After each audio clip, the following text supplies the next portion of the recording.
It's the Fisherman's Catch Coaches Show on Eagle Country 103.9. Each week, we preview and review all the stories in Ilwaco High School athletics. Now let's take the field, tee up, hit the mat, and settle into the starting blocks for the Fisherman's Catch Coaches Show on Eagle Country 103.9. Welcome to the Fisherman's Catch on Eagle Country 103.9. And it's brought to you in part each week by Taft Plumbing and Septic in Ocean Park.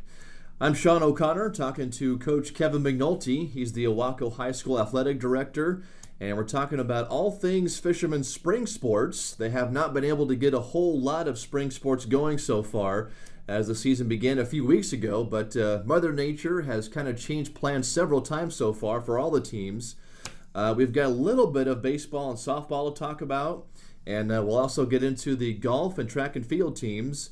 But first, we're going to touch up on a little bit about what the softball team has been up to. Coach, they have not been on the field for quite a while because of all this rain we've been getting. But why don't we talk about their last game they had? Well, that would be a true statement. We haven't been able to get on the field. And kids are growing frustrated, and coaches, but we don't control the weather. We just get to play when it does arrive. Right now, in fast pitch, we've only been able to get in 3 league games. We're sitting at 2-1 and then tied for second in the league. Overall, we're 3-5. You're correct in stating that we haven't played. In fact, we weren't able to get in games earlier this week against Wichita Valley, and last week we were supposed to play Chief Leschi and actually had a playable date on the first day of spring break, but Chief Leschi was unable to field a team, so they ended up having to forfeit a doubleheader. That was unfortunate. One way to look at it is, we did receive the forfeits, but I think our kids would be a lot happier to have played the games. Mm-hmm. So, and before that, we actually played Ocosta, which is one of the better teams in our league, and we knew that going in, and we'd played them on March 30th. That's our last real action, and here we're sitting at, April 12th. Yeah. So we haven't had any game action since then, and Ocosta beat us in 2. We were able to play in the Seaside Tournament, which was also that week, March 27th and 28th. We got a double in on the 27th against Seaside's Seconds and Astoria. We lost both of those, and then on Tuesday, the 28th, we played against Valley Catholic and lost that. But still an opportunity for our kids to play. So what we're looking at right now is tomorrow a doubleheader. That'd be Thursday, and Friday a doubleheader. We have South Bend, and then the next day we have North Beach. So we're looking forward to hopefully playing. And South Bend will be a good matchup. They're a young team. They're a first-year program, so we're also young, and we have an opportunity to compete there. And then again on Friday. So as we spoke about before the show, one of the things we're going to be looking at here is how we're going to reschedule. Obviously, league games take precedence. Here we are, darn near the middle of April, and we have some league games to get in and have things wrapped up in the next couple weeks before postseason begins, believe it or not. Wow. And we have a little bit of grace period at the end of the season where we built a few days in case we need to get those games in place. But that's where we're sitting right now in fast pitch, and look forward to getting some games in hopefully this week. Looking at the weather forecast, it doesn't look favorable, but we hope there's maybe a little blunder and we do get a little window to get in and play. It would be good for us and good for all kids that are out for spring sports to get those games in and help us get a little bit closer to getting those league games completed. The way our league is set up in fast pitch, we play each team 3 times. So we play a single the one time and then a doubleheader the next time. So if we're able to get a game in, the next one can be a double, or if it's a nice day, if we look outside and we're scheduled for a single and we say, hey, we can get a double in today, we're going to do it. So it's a little adjust, adapt, and it's actually an athletic director's nightmare this portion of the season. So that's where we are in fast pitch, and busy week if it pans out. So with this possibility here of a future logjam with all these games you might have to be making up and rescheduling, do you kind of worry about how this young team might handle kind of a crazy schedule going forward? Absolutely. It's difficult because right now for our kids, we're not getting outside. Our kids are not getting real live, ball off the ground or facing a pitcher or any of those things, catching a fly ball. We're not able to do that. Most of the stuff we're doing is in batting cages and in a gym. Mm-hmm. So it's not real. And it's a lot more difficult to judge a fly ball outside and when it comes off the bat, mm-hmm. as opposed to catching something thrown fairly straight in a gym. So, one hand we want to be out there playing, but obviously you'd like the opportunity to play, then fix, then play. Mm-hmm. The way it's going to pan out, we're going to end up play, and so there's going to be little fixing between. It's going to be on the run. We're going to have to fix those things as we're moving into the next game or the next inning, whatever the case may be. Yeah. So it sounds like a really busy schedule coming up here for the softball team. We'll take a time out here in the Fisherman's Catch and come back and talk a little Fisherman baseball. The Fisherman's Catch is brought to you in part by Taft Plumbing and Septic in Ocean Park on Eagle Country 103.9.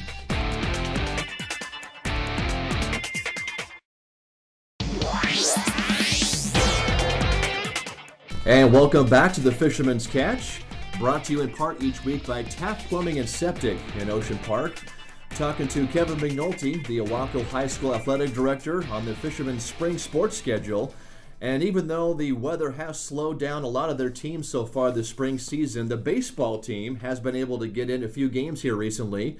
In fact, they just played a little bit of league baseball back on Tuesday, and it was a really good performance against North Beach. It was. So we played yesterday, and we got a doubleheader in. It was a nice day, and it was scheduled, and everything went as it was supposed to.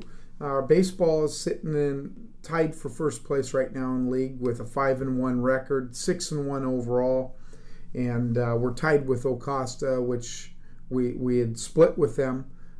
So we're in a good spot, and we're not deep, which might be our Achilles at the end of the season here coming up for league. So, and the reason I say that is baseball is a little more challenging on the reschedule as opposed to fast pitch, with the number of pitches that a kid can throw now and number of pitchers we have. 12 kids on the team. Now they're 12. We have some pretty good kids, but we're not deep. And one of the things we're trying to do is keep from backing up double headers, and all these league games are double headers. So when you postpone one, as last week we were supposed to play South Bend over spring break and it is postponed due to weather, we have to now wedge that in, and trying to give appropriate time for kids to get rest and so you can use your pitcher is a coach's nightmare.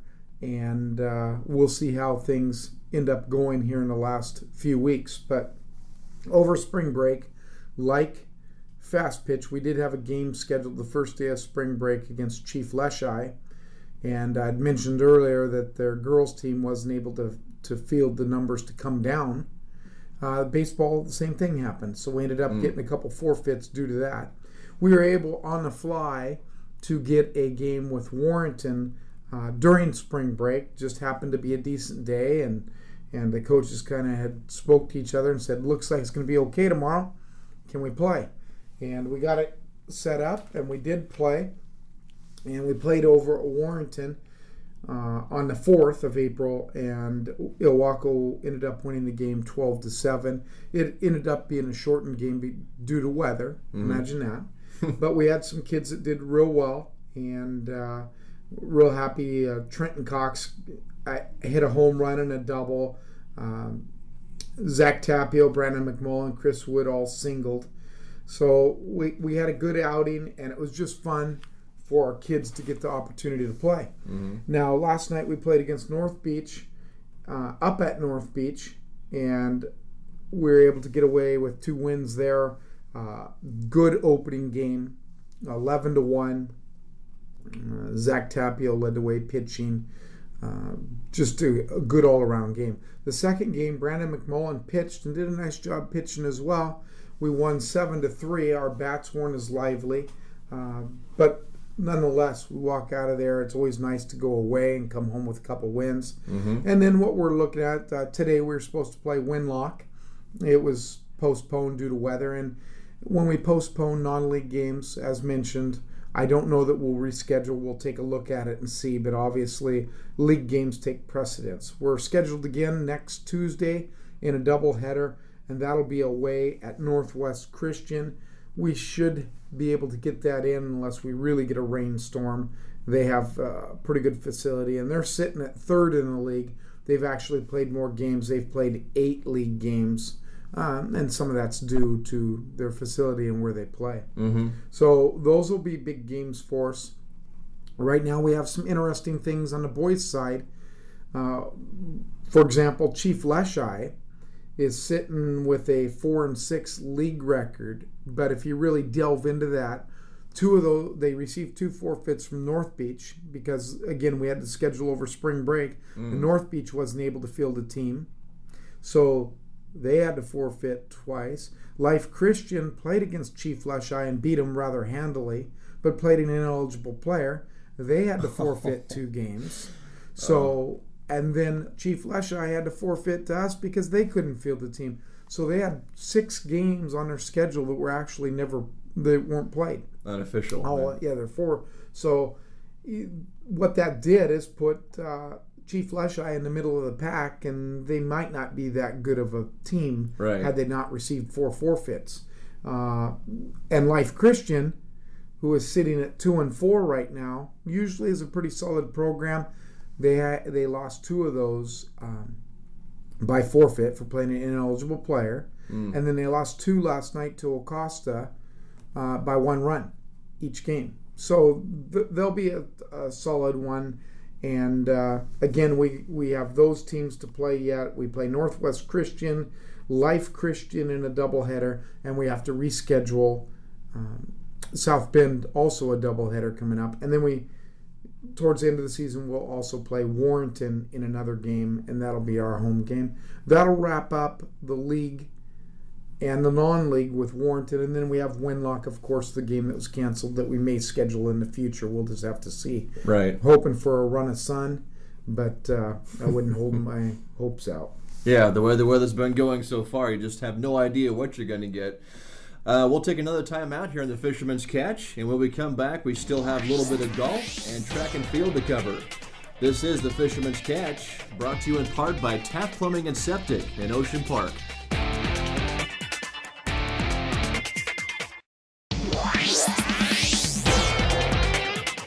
And we're back here on the Fisherman's Catch, talking to Coach Kevin McNulty, the Ilwaco High School Athletic Director. And we still have to get into both the boys and girls golf teams, and we'll finish up the show here in just a moment talking about the track and field team. But the weather was just clear enough to get in a little bit of golf for the boys at Life Christian Academy on Tuesday. So how'd that meet go, Coach? Well, it was wet, and they went up there and competed, and there was nothing really earth-shattering as far as scores. Blake Kukula did what Blake does, and he was able to come away. He had a 40, a 9-hole, and that's probably his highest scores of the season. So our kids competed, did well, just not where they normally are, nor did anyone else for that matter. We had Life Christian and Wakayakum. They got some experience, got some golfing in on a rather challenging course. So it was a good experience, and we'll look forward to getting some more golf in, and hopefully, again, the weather improves. And our girls golfed on Monday at Seaside. The tournament was an 18-hole tournament. They called it after 9 due to weather. And we had Aslan Fisher. She led Ilwaco. She is 6th overall, behind some Scappoose and some Valley Catholic girls. Valley Catholic has a tough team, and Aslan golfed a 61 on the front 9, and Madeline Jacobson had a 67 on the front 9 as well. So we had some kids get some golfing in. Madison Chabot golfed a 79, and those were the 3 that we had go to that tournament. So we'll have some more go, and coaches kind of split next week. A couple, split the squad in half, and has half of them go in one direction and half another direction. So we will get another tournament in next week, and our girls go to Montesano next Monday, and we'll get to see some different competition. We'll golf with the 1As, and that's good opportunity. And then next Thursday, our boys and girls golf will be hosting a match at Surfside Golf Course. So we'll get opportunity to golf there, and look forward to that. Look forward to hosting. We had a couple of them this year, so that'll be good. Those that want to come out and watch our Ilwaco boys and girls golf at home, please do so. And track, we're able to compete in the rain, and it hasn't been warm, as the coaches would tell you, and the athletes as well, but we've been able to get the competition in them, and our track team goes to Castle Rock tomorrow. Over spring break, last Saturday, we did compete at the Daily Astorian meet held in Seaside, and we had some kids. There were no team scores, but some individual performances where kids did well. We had 5 different kids win events over there and had some PRs, and Eliza Bannister in the triple jump. Alex Kino won the 100, and Ebby McMullen the long jump. We just had some kids doing some good things, fighting through weather conditions. Track has been, fairly solid. We might not have the marks. I think, speaking with Coach Taylor today, a lot of that is due to the weather. No one else has the marks either, statewide, taking a look at it, especially on the west side of the mountains, where they are capable of getting better times. But some of that, you go back and get cold and stoved up, and weather conditions impact that. So we're looking forward to some good things happening in the next couple weeks. And all sports, we're not far from postseason. It's really hard to believe right now, because normally I'm out watching baseball or fast pitch, or we got a track meet or two at home, and it just doesn't seem that way this year. Everything's been helter-skelter with moving schedules around, getting teams opportunities to compete, with the exception of track. We haven't had a canceled track meet as of yet, knock on wood. We have had golf, baseball, and fast pitch. So looking forward to those, and completing our spring season, and hopefully staying on schedule. That's going to do it for the Fisherman's Catch this week, brought to you in part by Taft Plumbing and Septic in Ocean Park. And this show is also now available on our YouTube podcast archive. You'll find it at Ohana Media Group Coaches Shows on YouTube. Please like and subscribe. That is all for the Fisherman's Catch this week. We'll meet you back here next Wednesday to talk more Fisherman's Spring sports on Eagle Country 103.9. This has been the Fisherman's Catch Coaches Show on Eagle Country 103.9. Join us each week during the school year at 6 p.m. Wednesdays as we take a closer look at Ilwaco High School athletics on Eagle Country 103.9.